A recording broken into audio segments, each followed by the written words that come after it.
Vous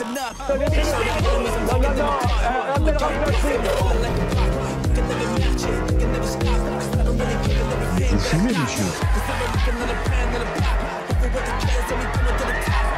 Le football, il a changé. Oui, peut-être. Ouais, c'est Laurent Delamousse, bienvenue aujourd'hui pour une nouvelle vidéo et j'espère que tout le monde va bien. Messieurs, dames, aujourd'hui on va parler, attendez je prends mon téléphone, on va parler d'une agression qui a beaucoup fait parler dans les rues parisiennes, on va parler de Yannick Agnel, on va parler de P. Diddy, on va parler d'Adé Laurent et de bien d'autres sujets encore. Mais avant de partir pour cette nouvelle vidéo, c'est le moment de soutenir la chaîne et moi-même en mettant votre plus gros pouce bleu, votre meilleur commentaire. On n'oublie pas de s'abonner et d'activer la cloche pour ne pas rater les prochaines vidéos. On me rejoint sur Instagram, sur TikTok, sur Twitch pour ne pas rater les lives du dimanche soir à 21h30. On va chercher à boire à manger en ce malaise.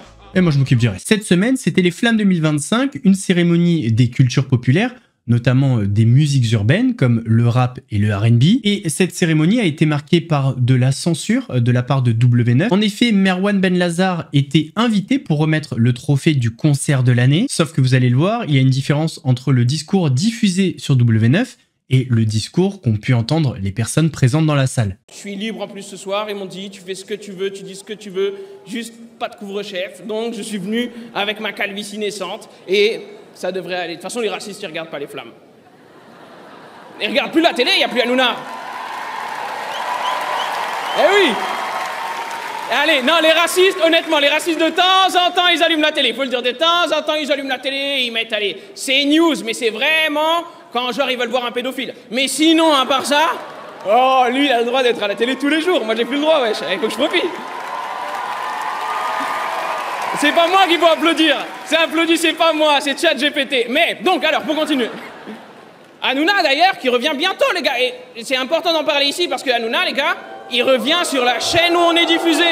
Il revient sur la chaîne où on est diffusé. Ça veut dire que sur la chaîne où on est diffusé, à la rentrée, tous les soirs, les gars, il y aura la meilleure promotion de l'extrême droite. Et comment on peut combattre ça, les gars? Ici, sur la même chaîne, comme on le fait ce soir, les gars. Bien sûr. C'est ça les Flammes, les gars.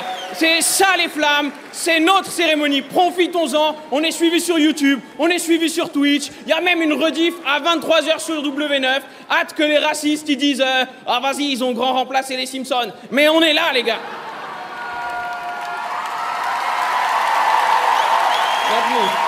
ChatGPT. Je vais faire très court, les gars, je vais faire très court. Il y a 2 jours, sur le plateau de CNews, il y a eu une petite embrouille entre Éric Tegner et Prisca Thévenot. Petite tension survenue à propos de la déclaration d'Emmanuel Macron sur Gaza. Vous allez voir qu'il y a une comparaison qui n'a pas du tout plu à Prisca Thévenot. Qu'est-ce que vous pensez, Prisca Thévenot, des propos d'Emmanuel Macron sur y a-t-il un génocide à Gaza? On lui pose la question, ce n'est pas à moi de le dire, ce sera aux historiens plus tard, comme s'il y avait la possibilité qu'il y ait bien un génocide à Gaza. Et reprendre donc le champ lexical de la France insoumise. Non, ce que je dis, c'est qu'il reprend le champ lexical du droit international. Ah, on dirait Rima Hassan, là. Pardon. Mais Rima Hassan, ce que je veux dire, sur l'utilisation... Pardonnez. Non, arrêtez. Non, mais je vous compare pas à Rima Hassan, je parle de l'utilisation du terme. Non, mais il faut pas... Là, pour le coup, c'est vous qui lisez votre prompteur. Parce que vous savez très bien que je ne vous comparerai jamais à Rima Hassan. Je suis en train de dire qu'à chaque fois que Rima Hassan est mise en difficulté, elle dit « Ah mais non, ça c'est le mot international. » Elle se cache toujours derrière ça. Donc... Pourquoi vous parlez? Mais c'est important de le souligner. Ce que dit Éric Tegner, c'est que... Emmanuel Macron reprend le champ lexical de LFI. Pour pas que ça devienne un duel entre vous et Prisca Thévenot. Ce que dit Éric Tegner, et il est vrai, à chaque fois qu'on pose ces questions à Rima Hassan, elle répond toujours avec l'argument du droit international. C'est vrai, mais personne ne vous compare à Rima Hassan. Pardon. D'une, vous ne me comparez pas à Rima Hassan. Ça, c'est la première des choses. De deux, c'est pas parce qu'on convoque le droit international qu'on s'appelle Rima Hassan. Excusez-moi. Excusez-moi. Et de trois, je pense qu'il dit simplement quelque chose, c'est que nous avons effectivement une situation extrêmement importante, tendue, complexe, pour ne pas dire d'autres mots, à Gaza. Nous avons, et je pense qu'il faut quand même le redire, nous avons encore des otages qui sont retenus dans les tunnels de Gaza. Nous avons cette nécessité d'employer les bons termes au bon moment. Et c'est pas parce qu'on est au chaud sur un plateau télé qu'on peut s'amuser comme ça à lancer des termes. Ça vous fait sourire? Moi, ça me fait pas sourire. Prisca Thévenot, mais Prisca, pour qu'on comprenne bien, Madame la députée, pour vous, il y a la possibilité qu'en ce moment, il y a un génocide à Gaza. C'est ce que dit le président de la République ce soir. C'est pas ce que je dis. Mais c'est ce que dit le président. Il n'a pas dit ça. Ah bah si. Il dit ce n'est pas à moi de répondre, ce sera aux historiens plus tard. Vous savez qu'en ce moment, c'est le procès de P. Diddy. Il y a des trucs qui sortent tous les jours. Là, on a une vidéo qui a été publiée par TMZ. C'est une vidéo qui montre l'anniversaire, le 48e anniversaire de P. Diddy. Il est en compagnie de Cassie. Ça se passe au Mexique.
En fait, ce qui est fou avec cette vidéo, c'est qu'on voit beaucoup de monde, beaucoup d'hommes, on ne sait pas si c'est des potes, des escortes, etc. Mais avec le recul maintenant, on sait comment se passaient les soirées, et tu te dis, même si sur les images, ça a l'air bon enfant, la suite, elle est peut-être terrible. On va maintenant parler de l'influenceur Adé Laurent, qui a commencé dans la télé-réalité. D'ailleurs, on en fera peut-être un sujet un jour. En fait, le gouvernement a tout simplement demandé à TikTok de retirer tous les contenus de l'influenceur. Le gouvernement souhaite faire retirer des vidéos d'Adé Laurent, je t'explique. Coquille vide, pas de jugeote, pas d'humour, qui comprend rien, idiote, idiote à souhait. Les vidéos de l'ancien candidat de télé-réalité suscitent l'inquiétude, à un tel point que la ministre déléguée à l'égalité entre les femmes et les hommes, Aurore Berger, a écrit au président de TikTok France. Une lettre dans laquelle elle alerte sur le contenu extrêmement préoccupant diffusé par l'influenceur qui contribue à une culture de l'hypersexualisation, exposant un public toujours plus jeune à des représentations contraires aux principes fondamentaux d'égalité et de respect. Un bon cul et des bons seins, c'est important pour moi. Avec presque 2 millions d'abonnés sur TikTok, Adé Laurent avait déjà été suspendu par Instagram en 2020, en cause des lives appelés le Adé Show, dans lesquels des jeunes femmes réalisaient des danses suggestives. Plusieurs autres controverses entourent l'influenceur. Adé Laurent a aussi organisé plusieurs showcases en boîte de nuit, en mettant en scène des shows à caractère sexuel.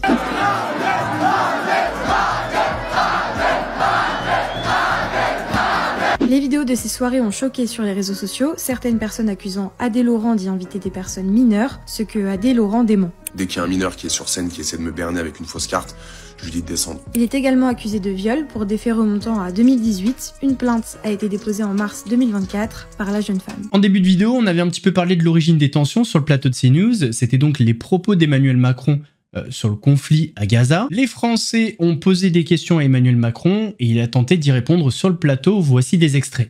On doit se battre pour démilitariser le Hamas, libérer les otages et construire une solution politique. Le seul moyen d'y arriver, c'est qu'il y ait un État de Palestine, un État d'Israël qui vivent côte à côte, se reconnaissant mutuellement et reconnaissant le droit de chacun de vivre en sécurité. Nous avons reçu une question très intéressante de la part de nos téléspectateurs via TF1 Info. Cette question concerne la situation à Gaza. Vous la découvrez. Pourquoi la France ne sanctionne-t-elle pas Israël ? Alors, on a pris des décisions à plusieurs reprises, et on a refusé d'ailleurs d'envoyer des équipements qui leur permettaient d'aller au combat.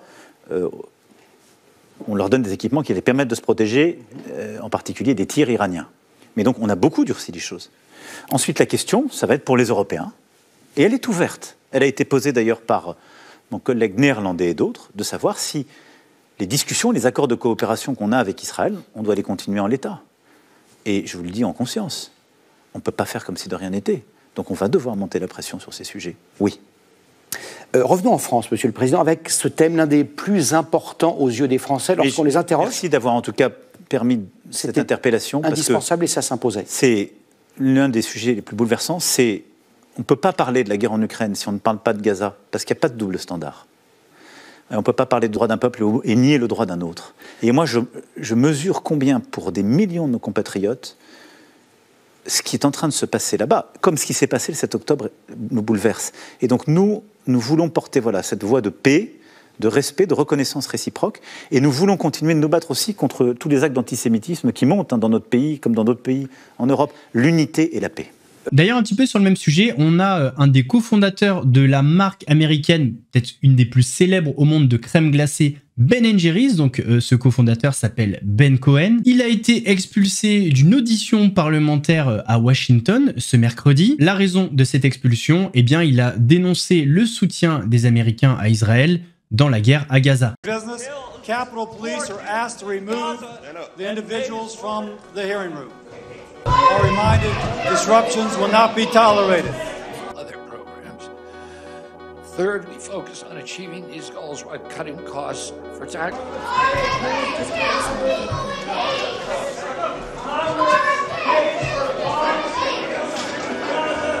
Members of the audience are reminded disruptions will not be permitted while the committee conducts its business. Capitol Police are asked to remove the individuals from the hearing room.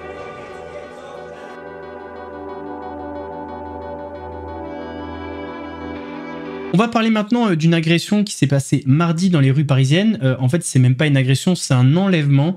Il y a des ravisseurs qui ont tenté d'enlever la fille et le petit-fils d'un PDG d'une grosse société de crypto. Un homme, sa femme et leur fils se baladent tranquillement dans les rues de Paris lorsqu'une camionnette s'approche d'eux, une camionnette floquée Chronopost. De cette camionnette sortent 3 hommes armés de gazeuses, apparemment d'un couteau factice et d'une arme factice. Ils tentent de prendre la mère et le fils de force pour les mettre dans la camionnette, mais l'homme, honnêtement, faut dire ce qui est, ça c'est un vrai homme. Il s'est interposé, a tenu sa femme en criant qu'elle était enceinte. Il a pris pas mal de coups au-dessus du crâne. Grâce à son courage et à l'intervention d'un voisin qui était au-dessus et qui a vu la scène, les ravisseurs ont pris la fuite.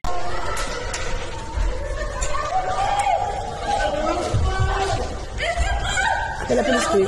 Oui, tu appelles le 17. Le 17, Chloé.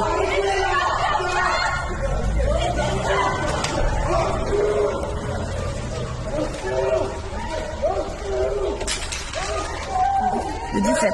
Le 17, oui. Le 17.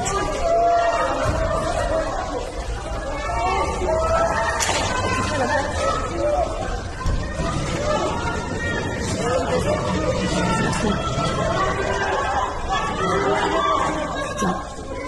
Ils ont pris le bébé? Ils ont volé un bébé? Il est où le bébé? Quel bébé? Putain, ils ont pris le bébé. Ils ont pris un bébé? Oui. Alors, il faut savoir que les tentatives d'enlèvement, de séquestration sont de plus en plus monnaie courante, notamment dans le milieu de la crypto. Dans ce cas précisément, les 3 personnes, donc l'homme, sa femme et leur fils, ont été légèrement blessés. Ils ont été transportés à l'hôpital. On en a déjà parlé sur la chaîne depuis quelques jours. La polémique enfle autour du livre sorti sur Jean-Luc Mélenchon. Le livre s'appelle La Meute. On n'avait pas trop entendu le personnage central de ce livre, Jean-Luc Mélenchon. Eh bien, c'est fait. Ces gens qui viennent et qui vont faire le tour, un après l'autre, des misérables qui se sont fâchés avec vous parce que vous leur avez refusé telle investiture que vous ne pouvez pas le dire. Des gens capables de dire n'importe quoi. Comme une qui dit « J'ai même dû aller à l'hôpital psychiatrique à cause des mauvais traitements qu'il m'a infligés. » Ou « J'ai le temps de maltraiter quelqu'un au point de l'envoyer. » C'est affreux, non? Qu'est-ce que je fais? Je prends le livre et je réponds page par page. Vous savez quoi? Je ne l'ai même pas lu. Je ne veux pas le lire. Je ne veux pas qu'il m'abîme. Je ne veux pas qu'il me rentre dans la tête. Et surtout, pour une raison. Je méprise les gens qui sont capables de ça. Et c'est pas ce qu'on croit. C'est pas parce qu'on dit du mal, parce qu'on a trouvé la parole de celui-ci contre celle-ci, de manière à ce qu'ils s'engueulent après. Non, c'est pas ça. C'est que toute notre vie politique soit effacée. Le combat mené depuis 2005 pour construire cette grande force, le programme, l'Institut La Boétie, l'organisation internationale qu'est la nôtre, ces milliers d'heures de travail, ces copains sacrifiant leur vie, ici, vous, c'est à la base, ou là-bas, à l'Assemblée nationale, quand vous êtes bloqués pendant des heures et des heures et des heures, que vous ne voyez pas votre compagnon ou votre compagne, qu'il faut expliquer encore que la semaine d'après, alors que tu avais prévu d'être là pour les vacances, tu n'y seras pas, qu'il faut dire à tes gosses petits pourquoi maman ou papa ne sera pas là. Bref, nous avons choisi, nous ne nous plaignons pas. Mais notre vie, c'est d'abord ça. C'est cet engagement. Nous nous construisons dans cet engagement. Nous en sommes fiers. Nous ne le vivons pas comme un sacrifice. Nous le vivons comme une construction de nous-mêmes. Alors, il y a une news un peu folle. J'étais complètement passé à côté de ça. L'ancien nageur double champion aux Jeux Olympiques de Londres, Yannick Agnel, est accusé de viol sur une fille de 13 ans. Oui, messieurs, dames. En fait, en 2016, alors qu'il avait 24 ans, il était hébergé chez son entraîneur, qui vivait avec sa fille, qui avait 13 ans. Elle avait expliqué devant la brigade des mineurs qu'elle avait eu des relations intimes non consenties avec le nageur. Le truc de fou, c'est écouter la défense de Yannick Agnel. Lui, il a toujours plaidé pour une relation consentie et amoureuse. Mais espèce donc, t'avais 24 ans, elle avait 13 ans. Il n'y a pas de consentement, là. Ça n'existe pas. Tu vas les prendre dans le berceau la prochaine... Non mais, what the fuck. Donc là, il est mis en accusation devant la cour criminelle départementale des chefs de viol sur une mineure de moins de 15 ans. Il est également poursuivi pour agression sexuelle sur la même victime supposée. Il a en revanche bénéficié d'un non-lieu d'agression sexuelle commise sur un mineur de plus de 15 ans concernant une autre personne. Mais on est où là? Donc pour tout ça, il est renvoyé devant la cour criminelle du Haut-Rhin. J'espère qu'il va manger. Non mais je peux plus ces gens-là. Je peux plus. Dernière news, on va parler de mon amoureuse Magali Berda. Mais de toute façon, en fait, il y a 2 jours, j'ai dit le 15 mai, on parlera d'elle. Donc c'était plutôt logique. Booba a été condamné à lui verser 10 000 € pour procédure abusive. En fait, Booba avait porté plainte contre Magali Berda pour diffamation. On l'a vu la dernière fois. Il avait stoppé toutes les procédures. Quelques jours justement du procès, sauf que Magali Berda a décidé de contre-attaquer pour procédure abusive et c'est donc là qu'elle a obtenu 10 000 € de dommages et intérêts. On rappelle par contre que Booba est toujours mis en examen pour cyberharcèlement et pour dénigrement commercial. Messieurs, dames, on arrive à la fin de cette vidéo, j'espère qu'elle vous a plu. Si c'est le cas, votre plus gros pouce bleu, votre meilleur commentaire. On fait le même sur la chaîne principale, la chaîne Mousse, où demain je vous sors une vidéo sur Jean-Marie Bigard, vous l'avez en exclusivité. On me rejoint sur Instagram, sur TikTok, sur Twitch pour pas rater les lives du dimanche soir à 21 h 30. Nous, on se donne rendez-vous samedi pour une nouvelle vidéo d'actu. En attendant, prenez soin de vous. Mousse, non. Laurent de la Mousse vous salue. Je sais même plus qui je suis, moi. C'est mousse. Très frais comme une mousse. Léger comme le houmous. Piquant comme un bimousse. Un gros lion te course. Tu cries, t'as la fausse. J'arrive à la rescousse. Regarde, ouais, c'est moi.